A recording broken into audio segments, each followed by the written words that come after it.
Hello everyone, welcome to my YouTube channel Chandra Phulara. Friends, आज की video में मैं आपके लिए लेके आई हूँ एमएस वर्ड में होम टैब का यूज कैसे किया जाता है। यानी कि होम टैब का जो रिबन होता है उसमें जितने भी ऑप्शन होते हैं, जितने भी ग्रुप होते हैं, उसका कैसे यूज किया जाता है, ये आज मैं आपको बताने वाली हूँ। तो मेरी इस वीडियो को आप लास्ट तक देखते रहिएगा और अगर पसंद आए तो प्लीज़ इसे लाइक कीजिए, शेयर कीजिए, सब्सक्राइब कीजिए और बेल आइकन ज़रूर दबाएँ। फ्रेंड्स, यहाँ पर माइक्रोसॉफ्ट ऑफिस मैं आप पहले से ही खोल चुकी हूँ। यहाँ पे सामने डॉक्यूमेंट खुला है, आप देख रहे होंगे। तो यहाँ पे आज मैं आपको होम टैब बता रही हूँ। होम टैब में मैं आपको होम टैब का जो रिबन होता है उसके बारे में समझाऊंगी। तो सबसे पहले हम क्लिपबोर्ड जो ग्रुप है उसके बारे में मैं आपको समझाऊंगी। तो यहाँ पर एक पैराग्राफ पहले मैं ले लेती हूँ, बल्कि मैंने यहाँ पर पैराग्राफ एक ले लिया है और एक पैराग्राफ को पहले मैं सेलेक्ट कर लेती हूँ, क्योंकि किसी भी टेक्स्ट को बिना सेलेक्ट किए आप नहीं कर सकते। तो यहाँ पर मैं आपको पहले बताऊँगी पेस्ट, कट, कॉपी। तो किसी भी टेक्स्ट को जब तक आप सेलेक्ट नहीं करेंगे तब तक पेस्ट नहीं कर सकते। तो यहाँ पर एक पैराग्राफ मैं सेलेक्ट कर ले रही हूँ और सेलेक्ट करने के बाद कट करते हैं। तो जैसे ही मैंने कट किया, आपने देखा होगा पैराग्राफ कट हो चुका है। अब इसे हमें कहाँ पेस्ट करना है, कर्सर को वहीं रखना है और फिर कर्सर को रखने के बाद पेस्ट कर देना है। तो आप देखेंगे यहाँ पे मैंने पेस्ट किया तो पेस्ट हो चुका है। अब इसी का ही डुप्लीकेट कॉपी आपको चाहिए तो आपको फिर से इसे सेलेक्ट करना है और कॉपी ऑप्शन यूज करना है। तो मैंने इसको सेलेक्ट करके कॉपी किया और कर्सर को सबसे ऊपर ले गई हूँ और यहाँ पर मैं पेस्ट कर दूँगी तो ये पेस्ट हो जाएगा। तो इस तरह से हम कट कॉपी पेस्ट किसी भी टेक्स्ट की कट कॉपी पेस्ट करते हैं। कोई भी टेक्स्ट, कोई भी लाइन है उसको हम कट कॉपी पेस्ट करते हैं। फॉर्मेट पेंटर के बारे में भी मैं आपको समझाऊंगी, आगे चलकर आने वाली वीडियो में समझाऊंगी। अब यहाँ पर मैं नेक्स्ट ऑप्शन आपको समझाने वाली हूँ, फ़ॉन्ट। यहाँ पे किसी भी टेक्स्ट का फ़ॉन्ट अगर आपको चेंज करना है तो यहाँ पर हम फ़ॉन्ट ऑप्शन यूज करते हैं। तो यहाँ पर मैं कुछ टेक्स्ट सेलेक्ट कर लेती हूँ। तो यहाँ पे मैंने पैराग्राफ सेलेक्ट कर लिया है। अब देखेंगे आप यहाँ पर मैं फ़ॉन्ट को चेंज कर रही हूँ एरियल। यहाँ पे फ़ॉन्ट एरियल हो चुका है और दूसरा फ़ॉन्ट भी मैं चेंज करके दिखाती हूँ यहाँ पे। तो यहाँ पे कैलिबरी किया था मैंने, तो कैलिबरी हो चुका है जो डिफ़ॉल्ट होता है यहाँ पे पहले से ही। तो इस तरह से किसी भी टेक्स्ट को सिलेक्ट करके आप फ़ॉन्ट को चेंज कर सकते हैं। हिंदी, इंग्लिश, उर्दू, पंजाबी, कई तरह के फ़ॉन्ट्स होते हैं। तो यहाँ पे देखेंगे एरियल ब्लैक कर चुकी हूँ मैं, एरियल ब्लैक हो चुका है। अब उसके बगल में ही फ़ॉन्ट साइज ऑप्शन है। फ़ॉन्ट का साइज़ अगर आपको छोटा बड़ा करना है, चाहे 11 फ़ॉन्ट है, 11 से अगर मुझे बढ़ाना है तो यहाँ से देखिए मैंने 14 कर दिया है और अब 18 कर दिया है। तो इस तरह से आप यहाँ से फ़ॉन्ट को कम और ज़्यादा कर सकते हैं, यानी स्मॉल साइज कर सकते हैं। अब नेक्स्ट ऑप्शन आता है ग्रो फ़ॉन्ट का। ग्रो फ़ॉन्ट का काम भी वही होता है जो फ़ॉन्ट साइज़ का होता है। तो ग्रो फ़ॉन्ट में अगर आप किसी भी लाइन को या टेक्स्ट को सिलेक्ट करते हैं तो ग्रो फ़ॉन्ट से फ़ॉन्ट को बड़ा कर सकते हैं। और उसी के बगल में आप देखेंगे श्रिंक फ़ॉन्ट है और श्रिंक फ़ॉन्ट से उसको छोटा कर सकते हैं। यानी कि फ़ॉन्ट को छोटा करना, बड़ा करना, आप साइज़ को चेंज कर सकते हैं। ग्रो फ़ॉन्ट से बढ़ा सकते हैं और श्रिंक फ़ॉन्ट से कम कर सकते हैं। अब फ्रेंड्स, उसी के बगल में एक ऑप्शन और आ रहा है, क्लियर फॉर्मेटिंग। फ्रेंड्स, पहले मैं आपको क्लियर फॉर्मेटिंग के बारे में थोड़ा सा समझा देती हूँ। क्लियर फॉर्मेटिंग का मतलब होता है कि जो भी टेक्स्ट की हम फॉर्मेटिंग कर रहे हैं, यानी इसका फ़ॉन्ट चेंज कर रहे हैं, बोल्ड कर रहे हैं, इटैलिक कर रहे हैं, कलर चेंज कर रहे हैं, तो ये सारी चीज़ फॉर्मेटिंग कहलाती है। ये नहीं चाहिए आपको और आप चाहते हैं नॉर्मल मैटर जैसा पहले था वैसा ही हो जाए, डिफ़ॉल्ट जो सेटिंग हमारी पेज की होती है हमारा मैटर वैसा ही हो जाए, तो उसके लिए हम क्लियर फॉर्मेटिंग का यूज करते हैं। तो यहाँ पर मैं आप क्लियर फॉर्मेटिंग का करके यूज करके दिखाऊंगी। तो देखेंगे यहाँ पे मैंने जैसे क्लिक किया, देखेंगे आप यहाँ पे नॉर्मल हो चुका है और ये डिफ़ॉल्ट जो हमारा फ़ॉन्ट यहाँ पे पहले से सेट था वो हो चुका है। तो इस तरह से हम किसी भी फॉर्मेटिंग को क्लियर कर सकते हैं क्लियर फॉर्मेटिंग से। नेक्स्ट ऑप्शन आता है बोल्ड का। किसी भी टेक्स्ट को बोल्ड करने के लिए हम बोल्ड ऑप्शन यूज कर सकते हैं। अब देखिए नीचे का जो फ़ॉन्ट है बोल्ड है, एरियल ब्लैक है और इसे मैं नॉर्मल कर लेती हूँ पहले। तो इसे सेलेक्ट कर लिया है और सेलेक्ट करने के बाद देखिए इसे मैं थोड़ा सा नॉर्मल करती हूँ। एरियल ब्लैक था और एरियल ब्लैक से इसको नॉर्मल करना पड़ेगा। तो नॉर्मल करने के लिए मैं इसको दूसरा फ़ॉन्ट में चेंज कर लेती हूँ।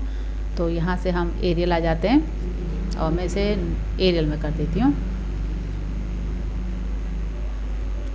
तो यहाँ से मैंने देखिए एरियल कर दिया है और ये बोल्ड है और इसे फिर से हमने नॉर्मल कर दिया है, बोल्ड कर दिया है।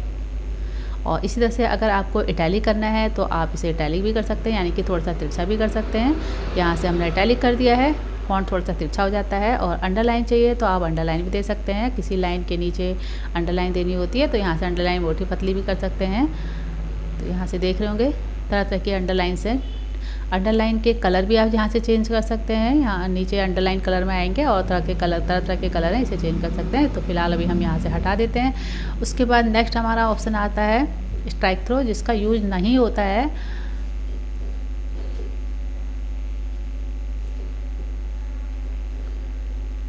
तो स्ट्राइक थ्रो में क्या होता है कि आपकी लाइन के बीच में एक कट का निशान हो जाता है, इसका यूज होता नहीं है। और उसके बगल में आता है सबस्क्रिप्ट और सुपरस्क्रिप्ट। सबस्क्रिप्ट का यूज होता है तब जब हम साइंस के कोई फार्मूले यूज करते हैं, जैसे हम साइंस के फार्मूले H2O, O2O इस तरह से करते हैं। तो यानी कि बिलो साइज में कोई भी लेटर को हम शो कराना चाहते हैं स्मॉल साइज में, उसके लिए होता है। तो यहाँ पे मैंने N सेलेक्ट कर लिया है और देखिए जैसे ही मैंने सबस्क्रिप्ट किया तो ये N जो था देखिए थोड़ा सा मैं लार्ज साइज कर देती हूँ। 2 को O2 मुझे लिखना था तो 2 नीचे के साइड होना चाहिए तो सबस्क्रिप्ट, और 2 को अगर मैं डिग्री में शो कराना चाहती हूँ, O की डिग्री 2, तो यहाँ पे सुपरस्क्रिप्ट। तो इस तरह से यहाँ पे हम सबस्क्रिप्ट और सुपरस्क्रिप्ट का यूज करके किसी भी टेक्स्ट को अप और डाउन कर सकते हैं। देखिए ब्लू साइज आ गया था और अप साइज चले गया है। और नॉर्मल करने के लिए फिर से उसी ऑप्शन पे क्लिक कर देना है। उसके बाद नेक्स्ट ऑप्शन आता है चेंज केस। चेंज केस के अंदर फ्रेंड्स यहाँ पे बहुत सारे ऑप्शन हैं जिन्हें आपको समझना होगा। तो सबसे पहले यहाँ पे आता है सेंटेंस केस, दूसरा lower case, upper case, capitalise each word और टॉगल केस। सेंटेंस केस में पहला लेटर जो आपका टेक्स्ट का है कैपिटल होगा, बाकी सारे स्मॉल होंगे। और लोअर केस में सारे स्मॉल लेटर में हो जाएंगे। अपर केस में जितना भी आपका टेक्स्ट है वो सारा अपर केस में हो जाएगा, यानी कैपिटल लेटर में हो जाएगा। और कैपिटलाइज ईच वर्ड में जितने भी वर्ड हैं उनका फर्स्ट लेटर कैपिटल हो जाएगा, बाकी सारे नॉर्मल रहेंगे। और टॉगल केस में फर्स्ट लेटर तो स्मॉल लेटर होता है और बाकी सारे स्मॉल कैपिटल लेटर में होते हैं। तो इस तरह से चेंज केस का यूज हम करके भी देखते हैं। तो यहाँ पर मैंने सेलेक्ट कर लिया है और देखिए मैं सबसे पहले ऑप्शन यूज करती हूँ सेंटेंस केस। तो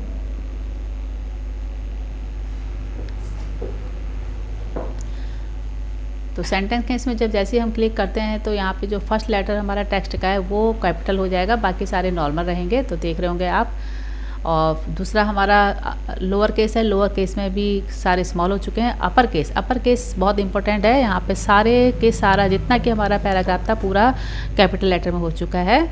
और इसे फिर से लोअर में कर देते हैं, देखिएगा तो फिर से ये लोअर केस में हो जाएगा। यानी किसी भी लेटर को कैपिटल करने के लिए upper case. Capitalise each word यानी कि जितने भी शब्द हैं, जितने भी वर्ड हैं उसका पहला लेटर कैपिटल हो चुका है, आप यहाँ पे देख रहे होंगे। और नेक्स्ट उसके बाद आता है टॉगल केस। इसमें क्या होता है कि फर्स्ट लेटर जो वर्ड का होता है वो स्मॉल साइज और बाकी सारे कैपिटल होते हैं। तो ये थोड़ा सा स्टाइलिश हेडिंग वगैरह बनाने के लिए यूज होता है। तो इस तरह से यहाँ पर हमने इसे फिर से लोअर केस में कर दिया है। उसके बाद नेक्स्ट ऑप्शन आता है text highlight colour. Text highlight colour में हम कोई सा भी टेक्स्ट को हाईलाइट करने के लिए यूज करते हैं। जैसे यहाँ पर मैंने येलो कलर लिया है और यहाँ पर गैलरीज़ को मैं यहाँ पे हाईलाइट करना चाहती हूँ तो हाईलाइट कर रही हूँ। तो देखिए जो लेटर मुझे हाईलाइट करने हैं येलो कलर से, एक हाइलाइटर है हमारे पास, उससे हम हाईलाइट कर सकते हैं। और अगर आपको इसे नॉर्मल करना है तो आपको फिर से आपको टेक्स्ट हाईलाइट कलर में जाना है और यहाँ से नो कलर करना है और हाईलाइट को फिर से यूज करके उसको नॉर्मल कर देना है। तो इस तरह से यहाँ पे टेक्स्ट हाईलाइट का आप यूज कर सकते हैं। फ्रेंड्स इसका यूज़ हम तब करते हैं जब कोई एप्लीकेशन लेटर होता है और उसमें हम कुछ अमाउंट, कुछ एड्रेस, किसी का नाम हाईलाइट करना चाहते हैं तो उसके लिए हम टेक्स्ट हाईलाइट का यूज करते हैं। अब हम यूज करेंगे फ़ॉन्ट कलर का। अपने फ़ॉन्ट का कलर चेंज करने के लिए हम फ़ॉन्ट कलर का यूज करते हैं। पैराग्राफ में सेलेक्ट कर चुकी हूँ, देखिए मैंने रेड किया है तो यहाँ पे रेड हो चुका है, फ़ॉन्ट का कलर चेंज हो चुका है। और एक लाइन सेलेक्ट की है, यहाँ पे मैंने ब्लू कर दिया है। तो इस तरह से आप किसी भी लाइन को सेलेक्ट करके आप फ़ॉन्ट कलर से फ़ॉन्ट का कलर चेंज कर सकते हैं। तो यहाँ से फिर से देखिए यहाँ पे जिस कलर के ऊपर मैं अपना माउस पॉइंटर ले आ रही हूँ चेंज आ रहा है। अब मैंने ऑटोमेटिक कर दिया है। और नेक्स्ट ये फ्रेंड्स था फ़ॉन्ट ग्रुप। और फ़ॉन्ट ग्रुप के अंदर भी बहुत सारे ऑप्शन आते हैं जिसको मैं आगे आने वाली वीडियो में समझाने वाली हूँ डिटेल से आपको। और अब हम नेक्स्ट ऊपर आते हैं पैराग्राफ ग्रुप में। तो पैराग्राफ ग्रुप में जो सबसे पहला ऑप्शन होता है बुलेट। टेक्स्ट को अगर आप नंबर वाइज टाइप करते हैं और उसे बुलेट में शो कराना चाहते हैं, जैसे मैंने अलग अलग पॉइंट में यहाँ पे देखिए कुछ ऐसा ही टाइप किया है, और इसे सेलेक्ट करके अगर मैं बुलेट लेती हूँ तो देखिए इस तरह से बुलेट्स आ जाते हैं। आपको जैसा बुलेट पसंद है आप वैसा बुलेट्स अपने पॉइंट में लगा सकते हैं। तो यहाँ से मैं देखिए जहाँ पे माउस पॉइंटर ले आ रही हूँ और वही बुलेट आ रहे हैं, नहीं चाहिए तो आप नन कर सकते हैं। उसके बाद नेक्स्ट यहाँ पे आता है नंबरिंग का ऑप्शन। तो नंबरिंग में आप नंबर वाइज अगर अपनी जो आपने टेक्स्ट टाइप किया है उसे नंबर वाइज लिखना चाहते हैं तो यहाँ से देखिए इस तरह से 1 2 में, ABC में, फर्स्ट सेकंड थर्ड, इस तरह से आप यहाँ पे नंबर वाइज अगर अपने पॉइंट टाइप कर रखे हैं आपने तो यहाँ पे नंबर वाइज भी आप कर सकते हैं। फ्रेंड्स, इसके बाद जो नेक्स्ट ऑप्शन है ये बहुत ही इम्पोर्टेंट है और इसको बड़े ध्यान से आपको समझना होगा। जो नेक्स्ट ऑप्शन आ रहा है तो इसे हमने नॉर्मल कर दिया है, और इसके बाद नेक्स्ट ऑप्शन आता है मल्टी लेवल लिस्ट। ये बहुत इंपॉर्टेंट ऑप्शन है। जब कभी भी आपको पॉइंट के अंदर पॉइंट शो कराने हैं, लिखने हैं, टाइप करने हैं, तो उसके लिए जैसे कंटेंट हम बुक के कंटेंट तैयार करते हैं तो वहाँ पे आप इसका यूज करेंगे। यहाँ पे देखिए मैं यहाँ पर पहले ले लेती हूँ 1 to 1 के अंदर ABC, यानी कि एक पॉइंट के अंदर हम और पॉइंट देंगे जो ABC में आने चाहिए, तो उस तरह के हम पॉइंट यहाँ पे ले लेते हैं। तो देखिए यहाँ पे 1 जो पहला एक लाइन जो मैंने यहाँ पे बनाई थी, यहाँ पे 1 हमारा नंबर आ चुकी है और एंटर करते ही दूसरा नंबर अपने आप आ चुका है। लेकिन अगर आपको दूसरा नंबर नहीं चाहिए और आपको AB में करना है तो वहीं पे आप टैब की यूज करके, जैसे आप टैब की यूज करते हैं तो 2 नंबर आपका हट जाता है और A जो आपका नंबरिंग है A की शुरू हो जाती है, और वहीं पे एंटर करते हैं तो B की स्टार्ट हो जाती है। तो यहाँ पर आप देखिए हम B स्टार्ट हो गया है। अगर आपको C चाहिए तो C स्टार्ट हो जाएगा। अब आप उसके बाद एंटर करते हैं और यहाँ पर आपको नहीं चाहिए तो आप एक एंटर और करेंगे, डबल एंटर करेंगे जैसी तो 2 नंबरिंग शुरू हो जाएगी, और फिर एंटर करेंगे 3 नंबर स्टार्ट हो जाता है। और 3 के अंदर भी अगर आपको चाहिए पॉइंट तो यहाँ पर आप टैब की यूज करेंगे, और टैब की यूज करते ही फिर से आपकी AB वाली नंबर शुरू हो जाते हैं, यानी कि AB वाली नंबरिंग स्टार्ट हो जाती है। तो इस तरह से आप नंबर के अंदर नंबर, यानी कि इसे मल्टी लेवल लिस्ट बोलते हैं। पॉइंट के अंदर पॉइंट अगर आपको टाइप करने हैं तो इसके लिए आपको यूज करना होगा मल्टी लेवल लिस्ट। तो इस तरह से देखिए यहाँ पर हम इसे मैंने सेलेक्ट किया है, और सेलेक्ट करने के बाद मैं इसे थोड़ा सा ऑप्शन को चेंज कर देती हूँ। अब मैं 1 के अंदर ABC था तो 1 के अंदर ABC की जगह पे मैं आप कुछ और ले लेती हूँ। 1 के अंदर 1 1, देखिए मैंने यहाँ पे थोड़ा सा फॉर्मेट चेंज कर देती हूँ। यहाँ से आप कोई भी फॉर्मेट ले सकते हैं। तो यहाँ पे देखा होगा 1 के अंदर 1 1 1 2 1 3, फिर 2 पॉइंट है, फिर 2 के बाद 3 पॉइंट है, 3 के अंदर फिर 3 1 3 2 3। तो इस तरह से फ्रेंड्स आप कोई भी कंटेंट्स, कोई बुक का कंटेंट तैयार कर रहे हैं तो उसका यहाँ पे यूज कर सकते हैं।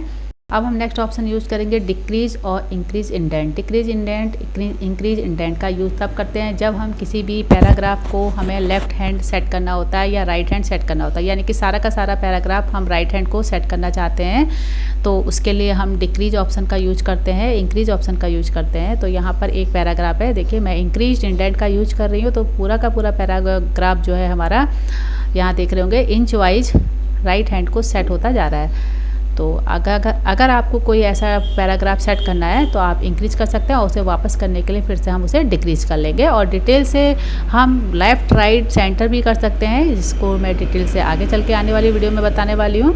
तो इस तरह से हम किसी भी टेक्स्ट को पूरा का पूरा इंक्रीज कर सकते हैं और डिक्रीज भी कर सकते हैं, यानी कि राइट हैंड को सेट कर सकते हैं और राइट हैंड से फिर वापस आ सकते हैं। अब हम शॉर्ट ऑप्शन का यूज करेंगे। अगर आपने कोई नाम की लिस्ट बनाई है और आपने उसे अल्फ़ाबेटिक नहीं बनाया है तो उसको अल्फ़ाबेटिक करने के लिए, किसी भी लिस्ट को अल्फ़ाबेटिक करने के लिए हम A to Z का यूज करते हैं। तो यहाँ पर मैंने यहाँ पे ऐसे ही एक देखिए अपने लिस्ट तैयार कर ली है।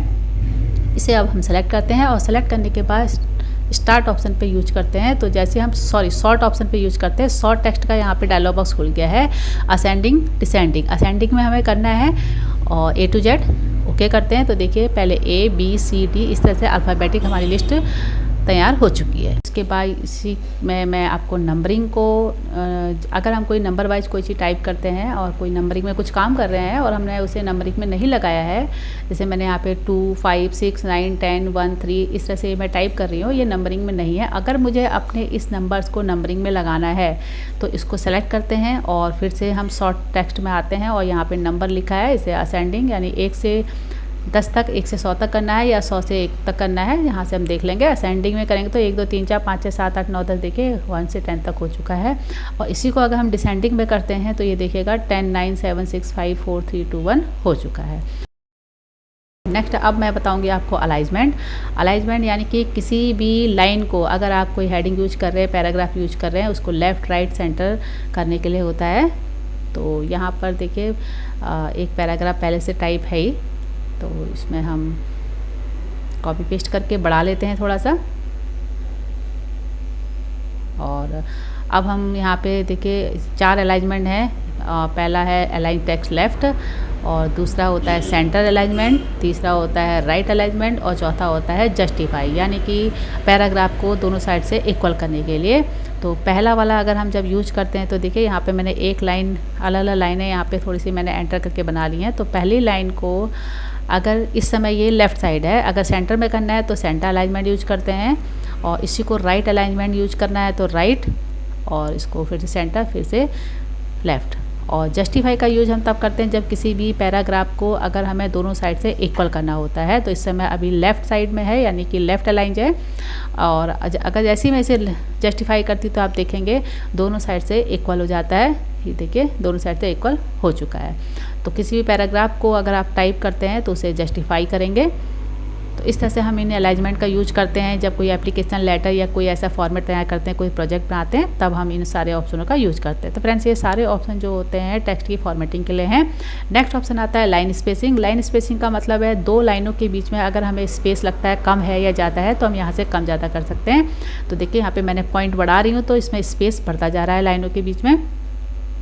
जितना आपको कम स्पेस चाहिए आप कम दीजिए, ज़्यादा स्पेस है ज़्यादा दे सकते हैं। अब उसके बाद नेक्स्ट ऑप्शन आता है यहाँ पे शेडिंग का, यानी कि टेक्स्ट के पीछे अगर आपको कलर देना है, बैक साइड में बैकग्राउंड में कलर देना है, तो घुमा रही हूँ कलर के ऊपर तो बैक में कलर आता जा रहा है, तो शेडिंग का ऑप्शन कहलाता है ये। तो जैसा आपको टेक्स्ट के पीछे कलर चाहिए आप उसका बैक में आप दे सकते हैं। ये आप बायोडाटा वगैरह बनाते हैं या हेडिंग के पीछे कोई मैगजीन वगैरह बनाते हैं, प्रोजेक्ट का काम करते हैं, तो हेडिंग के बैक में आप इसको देने के लिए यूज कर सकते हैं। तो इसे कहते हैं हम शेडिंग देना, टेक्स्ट के पीछे शेडिंग देना। और इसे नॉर्मल करना है तो यहाँ से हम नो कलर कर देते हैं और ये नो कलर हो जाता है।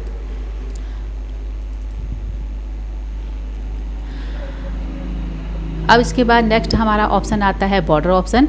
किसी भी लाइन के अगर आप कोई लाइन टाइप कर रहे हैं उसके up side, down side, right side अगर आपको बॉर्डर देना होता है तो यहाँ पे अलग अलग बॉर्डर के ऑप्शन है। जैसे बॉटम बॉर्डर देखिए मैंने सेलेक्ट किया था मैटर, तो बॉटम की साइड बॉर्डर आ चुका है।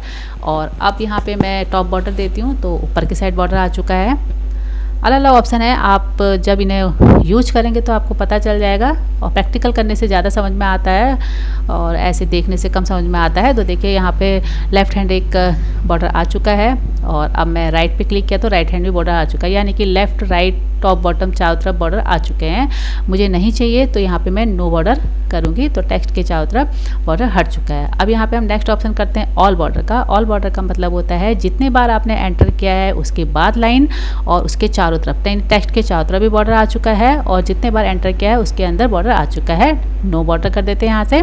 और उसके बाद नेक्स्ट एक ऑप्शन और है यहाँ पे आउटसाइड बॉर्डर, यानी कि केवल चारों तरफ बॉर्डर चाहिए। कोई एप्लीकेशन लेटर बना रहे हैं उसके चारों तरफ बॉर्डर चाहिए टेक्स्ट के, तो आप आउटसाइड बॉर्डर का यूज कर सकते हैं। और नेक्स्ट है इनसाइड बॉर्डर।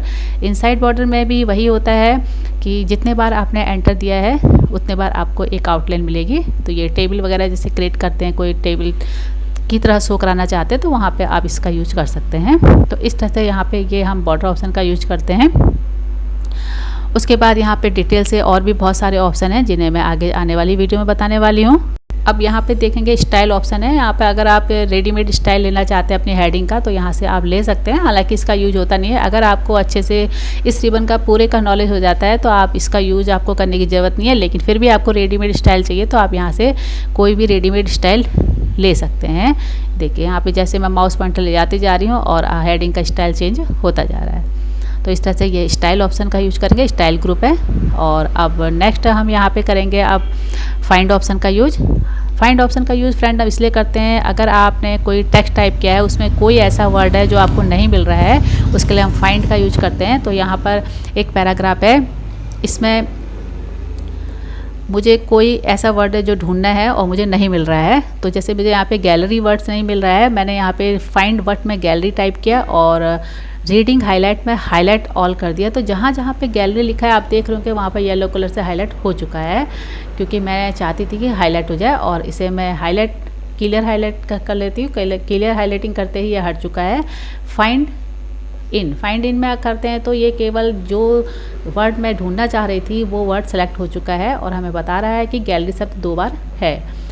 तो इस तरह से फ्रेंड आपको कोई भी आप 2, 4, 6 पैराग्राफ अगर यूज करते हैं, 1-2 पेज यूज कर रहे हैं, उसमें कोई ऐसा शब्द है जो आपको नहीं मिल रहा है, कोई ऐसा वर्ड है जो आपको नहीं मिल रहा है, उसे फाइंड करना है, तो उसके लिए आप फाइंड एंड रिप्लेस का यूज कर सकते हैं। और इसे हम क्लोज कर देते हैं। इसके बाद नेक्स्ट ऑप्शन आता है रिप्लेस। उसी कोई भी एक लेटर एप्लीकेशन लिख रहे हैं, पैराग्राफ है, कोई भी शब्द आपका बार बार रिपीट हो रहा है और उसको आप चेंज करना चाहते हैं, उसकी जगह पे कुछ और टाइप करना चाहते हैं, तो उसकी जगह पे कुछ रिप्लेस करना चाहते हैं, हम उसके लिए हम करते हैं रिप्लेस का यूज। अब यहाँ पे देखिए गैलरी वर्ड से पहले से मैंने सेलेक्ट कर रखा था, इसकी जगह पे गैलरी की जगह मुझे कुछ और टाइप करना है। तो यहाँ पर गैलरी 2 बार आया, जैसा कि अभी आपने देखा होगा 2 बार हाईलाइट हुआ था। अब गैलरी की जगह पे अगर मैं यहाँ पर कुछ और टाइप करना चाहती हूँ, यानी कि यहाँ पे मैंने प्रभव टाइप करना चाह रही हूँ, तो देखेंगे आप प्रभव कंप्यूटर मैंने टाइप किया है और इसको मैं गैलरी की जगह रिप्लेस करना चाहती हूँ। तो यहाँ पर रिप्लेस में करते हैं तो एक बार रिप्लेस होगा और रिप्लेस ऑल करते हैं तो जितनी जगह पे गैलरी है उतनी जगह पे रिप्लेस हो जाएगा। तो आपने देखा होगा मैंने पहले रिप्लेस यूज किया तो केवल एक जगह पे गैलरी की जगह प्रभव कंप्यूटर्स आ चुका है और रिप्लेस और करने पर जितनी जगह पे भी हमारा गैलरी लिखा था, टाइप था, वहाँ पर प्रभव कंप्यूटर्स आ चुका है। अब नेक्स्ट ऑप्शन हमारा आता है फ्रेंड्स, यहाँ पर आप सिलेक्ट ऑप्शन आता है। सिलेक्ट में सबसे पहले सिलेक्ट ऑल है। सिलेक्ट ऑल का मतलब होता है आपके पेज में जितना भी टाइपिंग मैटर है उसे सिलेक्ट करना, या फिर आपने कोई ड्राइंग का काम किया वो भी सिलेक्ट हो जाता है। और नीचे सिलेक्ट ऑब्जेक्ट है। सिलेक्ट ऑब्जेक्ट का यूज हम तब करते हैं जब हम इंसर्ट रिबन का काम करते हैं, यानी कोई ऑब्जेक्ट में काम करते हैं। इस तरह से इस रिबन का जब यूज करेंगे उसके लिए हम सिलेक्ट ऑब्जेक्ट का यूज करेंगे, जो आगे आने वाली वीडियो में आपको समझाने वाली हूँ। तो फ्रेंड्स इस तरह से आज की वीडियो में मैंने आपको समझाया कि होम टैब का यूज कैसे किया जाता है, यानी कि होम टैब में खुलने वाले रिबन में जो ऑप्शन होते हैं उनका यूज कैसे किया जाता है, जो ग्रुप होते हैं उनके अंदर आने वाले ऑप्शनों का यूज कैसे किया जाता है। और अगर आपको मेरी ये वीडियो पसंद आए तो प्लीज़ इसे लाइक कीजिए, शेयर कीजिए, सब्सक्राइब कीजिए और बेल आइकन जरूर दबाएँ। तो मिलती हूँ आपसे मैं एक नई जानकारी के संग, एक नई वीडियो के संग। तब तक के लिए thanks, bye bye, take care.